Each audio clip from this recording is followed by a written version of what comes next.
নমস্কার, welcome back to my channel পুতুল জানা সিম্পল ব্লগের পক্ষ থেকে সকল দর্শক বন্ধুদের স্বাগত জানিয়ে আজকের রেসিপি শুরু করব। আজকে আমি বানাবো ফুলকপির ডাঁটার চচ্চড়ি।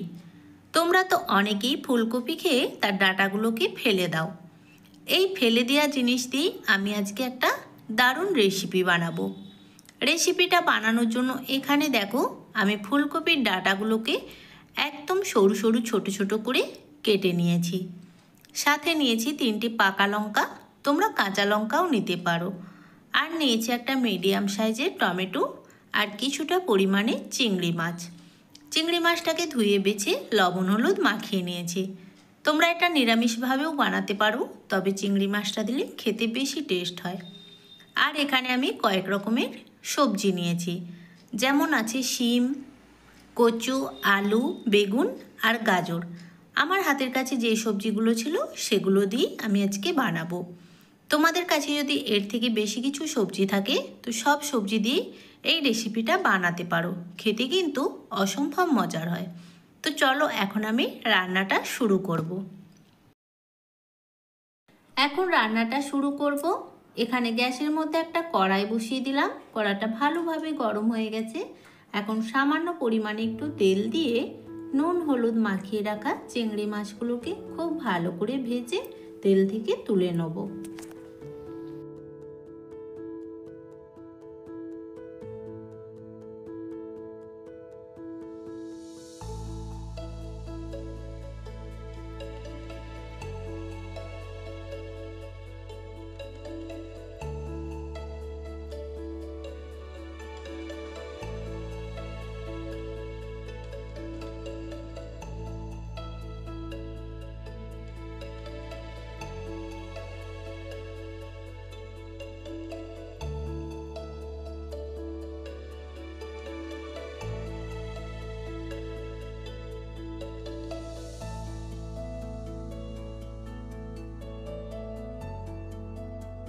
মাছগুলো ভাজা হয়ে গেছে, তুলে নিয়েছি। ওই তেলের মধ্যে দিয়ে দিয়েছি আরও কিছুটা পরিমাণে তেল। এখন ফোড়নের জন্য দিয়ে দিয়েছি একটা তেজপাতা, একটা শুকনো লঙ্কা আর দিয়েছি হাফ চামচ পরিমাণে 5 ফোড়ন। ফোড়নটা তেলের সাথে খুব ভালোভাবে ভাজা হয়ে গেছে। এখন কেটে রাখা সব সবজিগুলো তেলের মধ্যে দিয়ে দিলাম। দিয়ে দেবো পরিমাণ মতো লবণ। সবজিগুলো একটু নাড়াচাড়া করে ঢাকনা দিয়ে ঢেকে সবজিগুলোকে খুব ভালো করে আমি ভেজে নেব।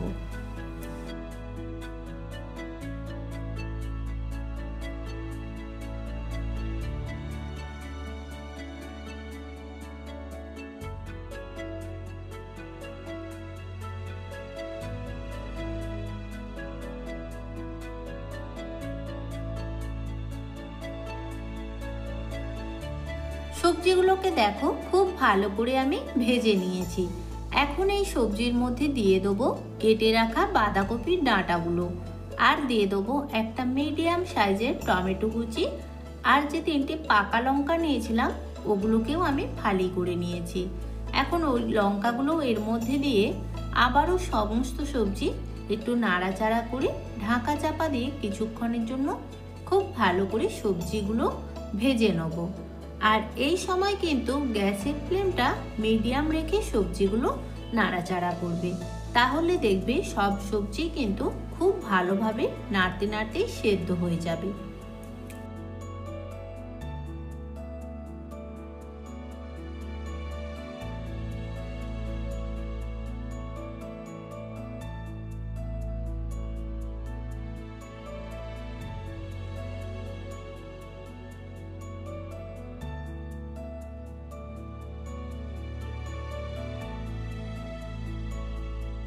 সমস্ত সবজি আমি খুব ভালো করে ভেজে নিয়েছি, আর সবজিগুলো কিন্তু এখানে আমার 80% মতো সেদ্ধ হয়ে গেছে।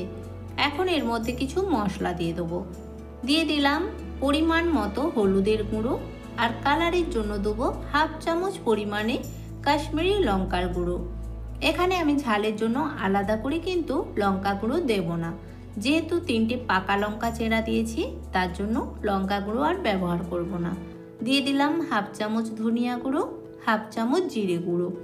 এখন সমস্ত মশলা এই সবজির সাথে খুব ভালো করে আমি কষিয়ে নেব।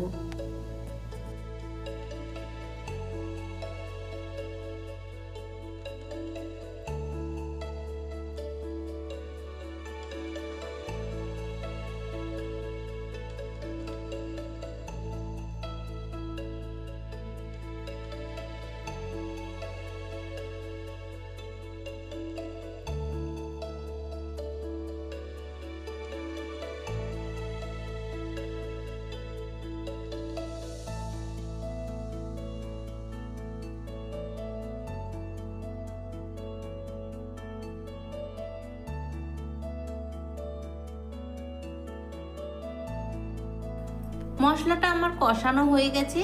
এখন আমি এর মধ্যে দিয়ে দেবো পরিমাণ মতো জল। জল কিন্তু খুব বেশি দেয়া যাবে না, অল্প একটু জল দিলেই হবে, যেহেতু সবজিগুলো খুব ভালোভাবে সেদ্ধ হয়ে গেছে। এখন দিয়ে দিলাম ভেজে রাখা চিংড়ি মাছগুলো আর দিয়ে দেবো স্বাদ মতো লবণ। এখন এটা ভালো করে একটু নাড়াচাড়া করে নিয়ে ঢাকনা দিয়ে ঢেকে আবারও এটাকে কিছুটা সময়ের জন্য আমি হতে দেবো।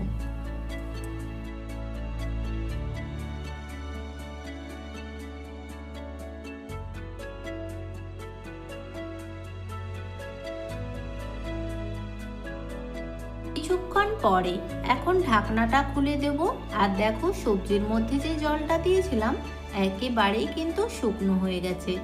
এখন এটাকে একটু নাড়াচাড়া করে এর মধ্যে আমি দিয়ে দেবো হাফ চামচ পরিমাণে চিনি।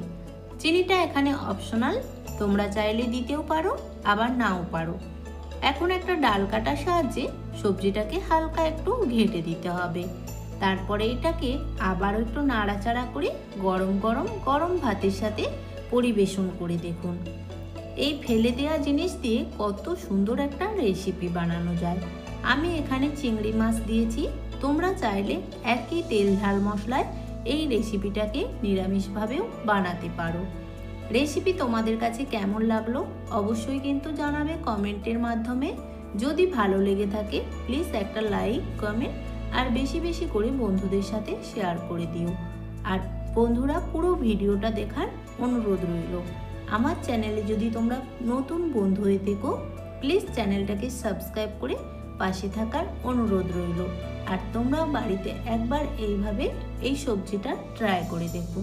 সবাইকে খাইয়ে দেখো গরম ভাতের সাথে, সবাই খুব ভালোবেসে খাবে। তো আজকের মতো এখানেই টাটা, সবাই ভালো থেকো, সুস্থ থেকো, দেখা হবে নতুন কোনো ভিডিওর সাথে। টাটা।